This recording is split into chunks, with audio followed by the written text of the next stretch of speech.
What attracted you to the project, and were you a fan of monster movies or horror films growing up? The two things that most attracted me to this project were MCU and Halloween. So I was a massive fan of the MCU films. I'd seen most of them, I think, before I kind of got the call about this character. And then, of course, I went and caught up on all the other ones as well that I hadn't seen. And, I'm a huge fan. So I really would have been involved in anything that they wanted me to do in that world. But the added bonus of it being a Halloween special, which I am just the biggest Halloween fan in the world. My whole family has always found Halloween incredibly important and it's big in my household. So I knew that I was kind of going to get to combine two things that I really loved, and there was no way I was going to say no. Tell us about Elsa in general terms and how you can relate to her. Elsa is a monster hunter. She grew up being trained in that by her father, Ulysses Bloodstone, who is this revered ancient monster hunter. And we find her at a point now where she is kind of between two worlds. She doesn't know whether she still wants to be involved in that, and she has dissociated from her family and her father and all of that world for quite some time, and is now coming back to it and is trying to find herself within that context, I think. And so that's a really relatable aspect of her character to me, because I think that as we all grow up and mature, we find ourselves in these positions sometimes where we've got to straddle who we were and who we want to be, and we're trying to figure out how to get there. So I thought that brought along a lot of vulnerability to her, a lot of humanity that I was really interested in exploring. What is her look, and what did you like best about her costume? Her look is very practical. She is in leather and jeans and boots and gear that she can go on a monster hunt in. And I loved that whole thing because it was very practical. I was able to really move in it. It was, I was able to do my stunts, and it was really comfortable. And I think my favorite thing about her are the little streaks of color that I have in my hair. I wanted to keep them, but I wasn't able to. This being your first MCU venture, what did you enjoy most about the process? This being my first MCU project, the thing that I most enjoyed was that it felt really collaborative and really creative, and actually kind of like we were making a little independent movie that, just a passion project. So I often forgot that it was within the context of this huge universe that I've been a fan of. And that was really unexpected to me, because I know that the way all of these characters and stories and everything all link up, I thought that everything would be a lot stricter, and yet it still felt like a really artistic, creative process. And that for an actor is just really, it's a dream. So I really enjoyed the whole thing of being able to develop this character, be able to work through the scenes and be able to change little bits, and things were, constantly in flux. And that just made it feel like we were, getting to be really creative, and we had a great time with it.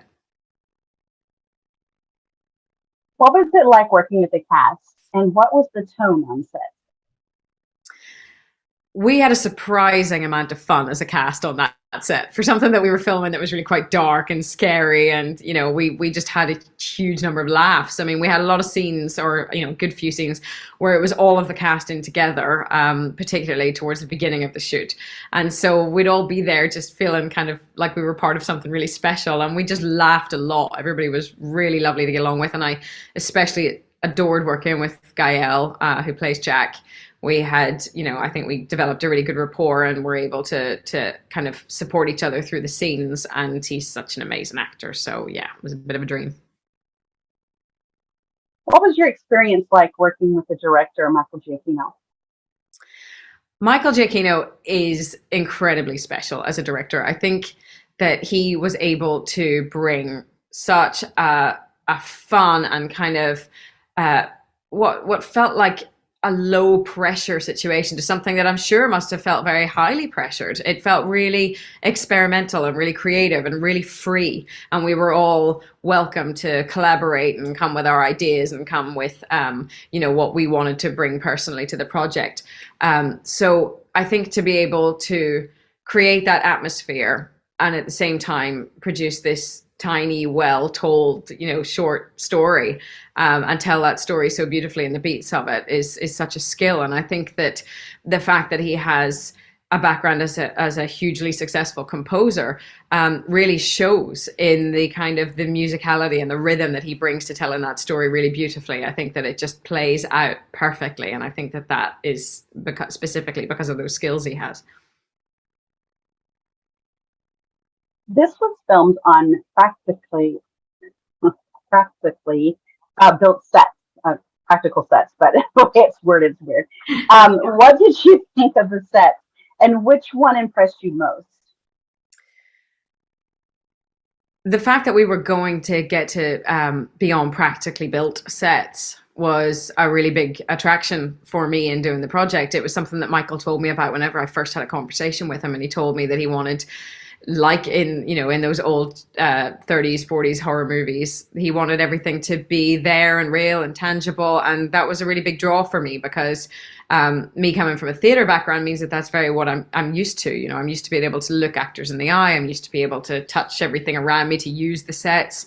And that's the kind of acting that I like to do. So I was thrilled to hear that, and getting on those sets, it was amazing, because, we had this big maze set, and it was that, we all kept getting lost in it. And, you'd put down your water bottle, and then you'd finish a scene and go back to get it, and you'd realize that you've no idea which end of the space it was at. And we were all just always, walking around trying to find where we were supposed to be. So, again, it adds to the whole fun of the thing, but it really made performing in those spaces so much more fulfilling.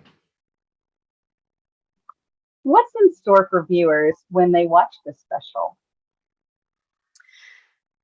I think what's in store for viewers whenever they watch the special is scary, thrilling, vintage horror, but at the same time, there is real heart to the story. The humanity, I think, of the characters is what is the linchpin of the whole thing. And I think that particularly the connection between Jack and Elsa grounds it in a real humanity that I think is really beautifully told. So yes, it's horror and it's scary, and I hope that people are scared by it, but I also hope that they come away moved by it.